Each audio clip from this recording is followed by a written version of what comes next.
ರಾಜ್ಯ ಆಡಳಿತ ಸುಧಾರಣಾ ಆಯೋಗದ ಅಧ್ಯಕ್ಷರಾಗಿ ಆರ್.ವಿ. ದೇಶಪಾಂಡೆ ನೇಮಕ. ರೇಣುಕಾ ಬಂಧಂ ಅಭಿನಂದನೆ.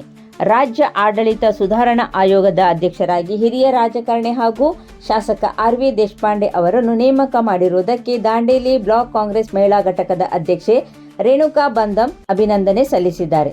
ದಶಕಗಳ ಕಾಲ ರಾಜಕೀಯ ಹಾಗೂ ಸಾರ್ವಜನಿಕ ಜೀವನದಲ್ಲಿ ಸಕ್ರಿಯರಾಗಿರುವ ಆರ್.ವಿ. ದೇಶಪಾಂಡೆ ಅವರು ಆಡಳಿತ, ಅಭಿವೃದ್ಧಿ ಹಾಗೂ ಜನಪರ ಕಾರ್ಯಗಳ ಬಗ್ಗೆ ಅಪಾರ ಅನುಭವ ಹೊಂದಿದ್ದಾರೆ. ಅವರ ದೂರದೃಷ್ಟಿ, ಆಡಳಿತಾತ್ಮಕ ಅನುಭವ ಮತ್ತು ಜನಸಾಮಾನ್ಯರ ಸಮಸ್ಯೆಗಳ ಬಗ್ಗೆ ಇರುವ ಕಾಳಜಿ ರಾಜ್ಯ ಆಡಳಿತ ಸುಧಾರಣಾ ಆಯೋಗದ ಕಾರ್ಯಚಟುವಟಿಕೆಗಳಿಗೆ ಮತ್ತಷ್ಟು ಬಲ ನೀಡಲಿದೆ ಎಂದು ರೇಣುಕಾ ಬಂಧಂ ತಿಳಿಸಿದ್ದಾರೆ.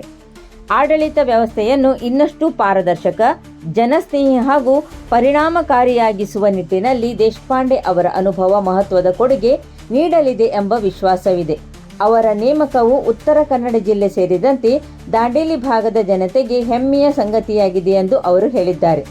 ರಾಜ್ಯದ ಆಡಳಿತ ಸುಧಾರಣೆಗೆ ತಮ್ಮ ಅನುಭವದ ಮೂಲಕ ಮಹತ್ವದ ಸೇವೆ ಸಲ್ಲಿಸುವ ಅವಕಾಶ ದೊರೆತಿರುವ ಆರ್.ವಿ. ದೇಶಪಾಂಡೆ ಅವರಿಗೆ ಶುಭ ಹಾರೈಸಿ ಅವರ ಮುಂದಿನ ಕಾರ್ಯಯಾತ್ರೆ ಯಶಸ್ವಿಯಾಗಲಿ ಎಂದು ರೇಣುಕಾ ಬಂಧಂ ಹಾರೈಸಿದ್ದಾರೆ.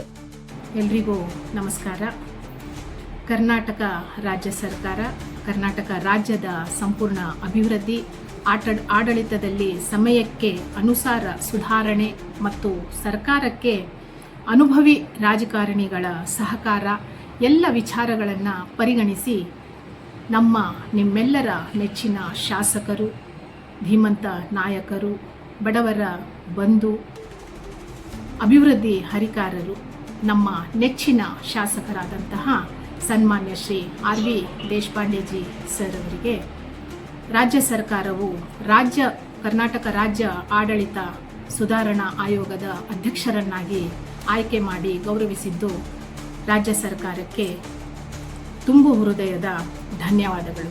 ಹಾಗೆ ನಿಮ್ಮೆಲ್ಲರ ನೆಚ್ಚಿನ ಶಾಸಕರಿಗೆ, ನಮ್ಮ ದಾಂಡೇಲಿಯ ಸಮಸ್ತ ಮಹಿಳೆಯರ ಪರವಾಗಿ ಹಾಗೂ ಕ್ಷೇತ್ರದ ಎಲ್ಲ ಮಹಿಳಾ ಕಾಂಗ್ರೆಸ್ ಪರವಾಗಿ, ಉತ್ತರ ಕನ್ನಡ ಜಿಲ್ಲೆಯ ಎಲ್ಲ ಮಹಿಳಾ ಕಾಂಗ್ರೆಸ್ ಪರವಾಗಿ ತುಂಬು ಹೃದಯದಿಂದ ಅಭಿನಂದನೆಗಳನ್ನು ಸಲ್ಲಿಸ್ತೀನಿ.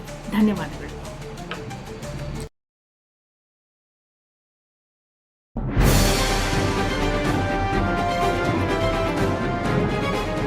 ಇದು ಖಾಲಿ ಡಿಜಿಟಲ್ ವಾಹಿನಿ, ಸತ್ಯ ಮತ್ತು ಸ್ಪಷ್ಟ ಸುದ್ದಿ.